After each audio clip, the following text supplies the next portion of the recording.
Last week, we saw significant drops in the market, driven by algorithms after we dropped below key technical levels. Algorithms using technical analysis drive most of the short-term trading volume in the markets now, but they don't do particularly well at identifying when human sentiment will turn. Every day, market participants tell themselves stories to explain the past and their future expectations. This week, we'll look at how these stories create changes in sentiment to answer the question, did we just scare up a rally? And more important, will it last? First, we'll look at a summary of this week's economic data and interpretation. This was another week of record-breaking economic data. 250,000 new jobs were created. This was a significant beat of expectations.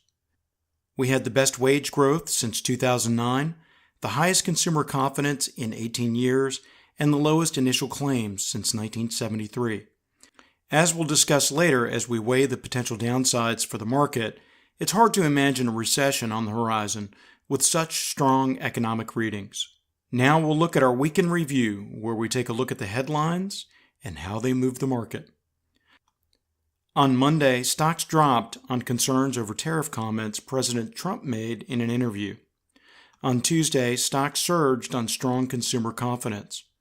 On Wednesday, the market had its strongest back-to-back rally since June of 2016 on earnings, employment, and wage gains.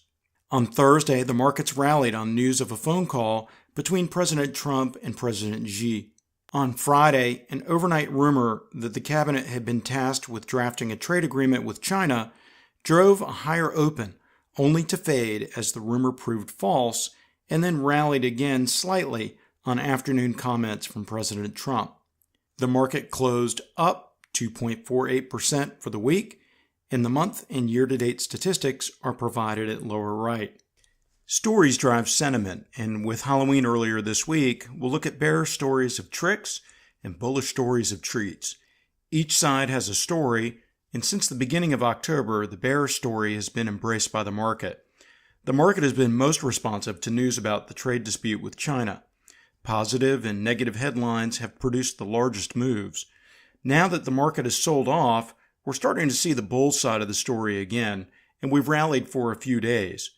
We're seeing the start of what might be a reversal, but with two competing narratives, only price will be able to tell us which story sticks. Let's look at the evidence of sentiment change. This is a performance chart of growth and defensive ETFs going back to late July. The legend for the ETFs is listed right here. Through October, we had the growth sectors leading. Technology is the red line, consumer discretionary is the blue line, and industrials are the green line. Leadership began to change to more defensive sectors as we approached October, when the growth sectors plunged and defensive sectors such as utilities, consumer staples, and services took the lead.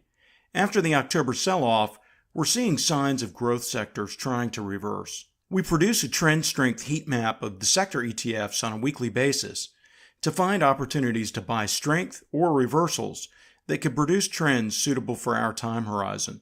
Here are some samples to show how the market has changed from emphasizing growth to defensive sectors over time. The sector heat map at right is the current map, and there are early signs of potential reversal in select sectors.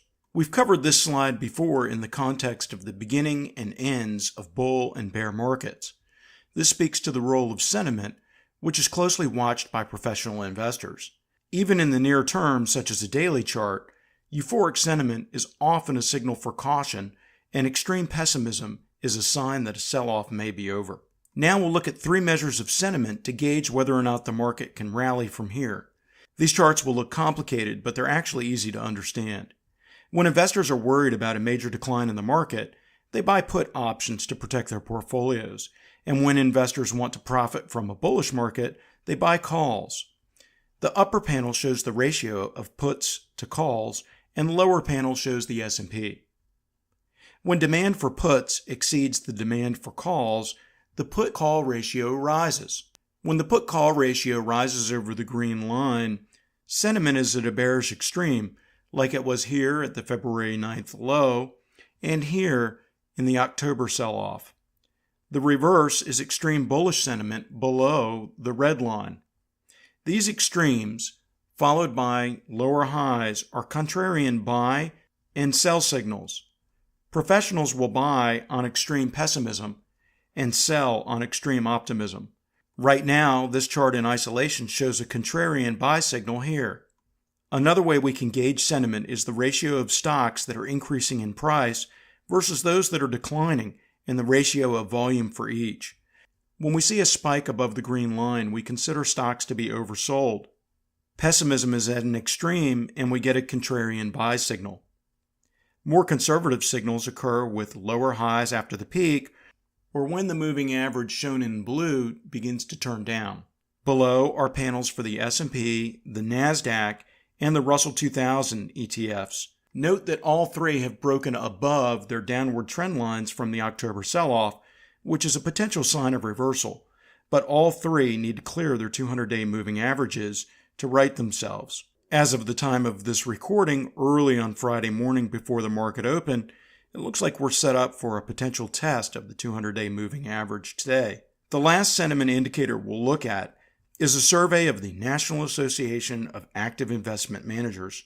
The S&P is shown in the top panel. In the center panel, the red and black line is survey respondents' percentage exposure to U.S. stocks. The blue bands on either side are Bollinger Bands. This is a very volatile series, as you can see. One way to identify extremes in this volatile series is to use the bottom panel, which shows euphoric sentiment above the red line and extreme pessimism below the blue line. Here we have an extreme change to pessimism that we've only seen 3 times before as you look back on the chart going back to 2007. We'll look at the bearish story on the charts at the end, but now let's look at what would be required for a reversal in the current downtrend. This is a 1-hour chart of the S&P sell-off going back to October 3rd. Price is now broken above this downward trend line and gapped up to form a rising window. If you look here at the October 11th low, price has been testing this area and finding short-term support. Price did run into resistance at this long-term monthly trend line from the January 2016 low to the November 2016 low. We broke above it briefly on Friday and tested the 200-day moving average shown here in gold and dropped back below both levels. We need to clear these levels for a more conclusive bullish picture. It would be nice to hold this support line from the October 11th low, but if we broke below it, it would not be unusual to see price retest the top side of this downward trend line before advancing again. This is an updated version of our daily Clearview chart that uses peaks, gaps, and outside bars. As you can see, price had significant inflection points at these lines, and now needs to reclaim the 200-day moving average shown here in red. This also aligns with the line from the February low to the April outside bar. As you can see, price continues to trade within the range of this expanding inverted triangle, and a smaller inverted triangle formed here. Looking at the Fibonacci retracements, we've closed over the 50% Fibonacci retracement after a test of the 61.8% retracement, a failure, reclaim, and a gap up. We then failed at the 200-day moving average shown in red. There are multiple overhead levels of resistance on the chart, including the 38.1% retracement, and currently on the chart we have a series of lower lows and lower highs. This supports the bearish case. For the bullish case, we need to see a progression of higher highs and higher lows. On a positive note, this is a chart of S&P seasonality over a 30-year period. We've just gone through a seasonal period of decline and are now entering a historically strong period for stocks. But given that Halloween was this week and that we can't say that the sell-off is over, the picture wouldn't be complete without the bearish story.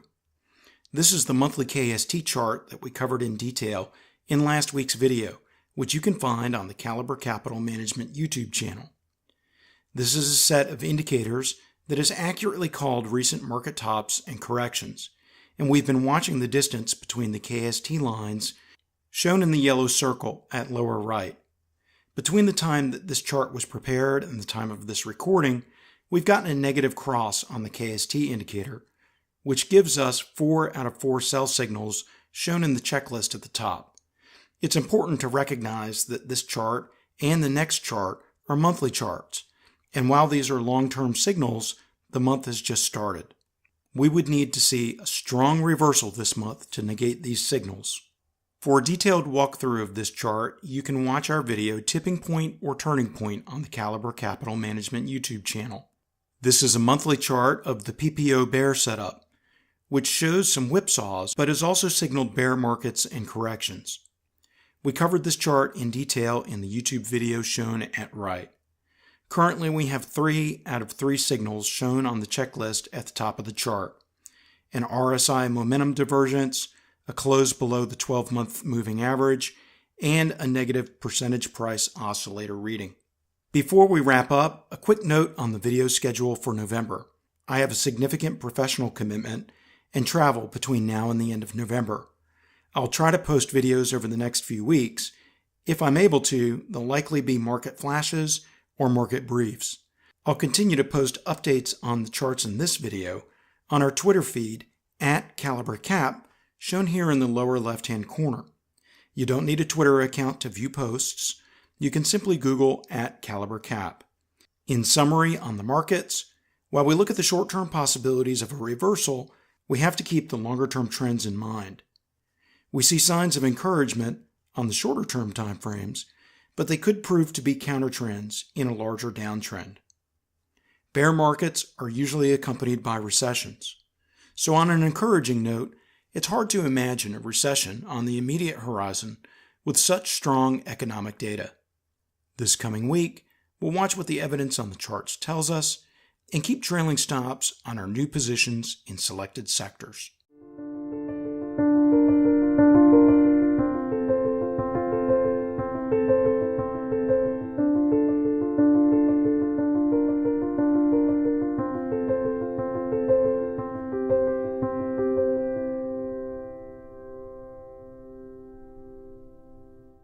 The information in this video cannot address the specific investment objectives, financial situation, or particular needs of any viewer. The information presented is solely for informational purposes and is not a solicitation or offer to buy or sell any security or financial instrument. None of the information in this video should be taken as investment advice. Any opinions expressed in this video are subject to change without notice. Caliber Capital Management, LLC, or KCM, is not under any obligation to update or keep the information contained in this video current. KCM, its officers, employees, or clients may have an interest in the securities, related securities, or derivatives of the securities referred to in this video. KCM accepts no liability whatsoever from any loss or damage of any kind arising out of the use of all or any part of this material. KCM recommends that you consult with a licensed and qualified professional before undertaking any investment decision.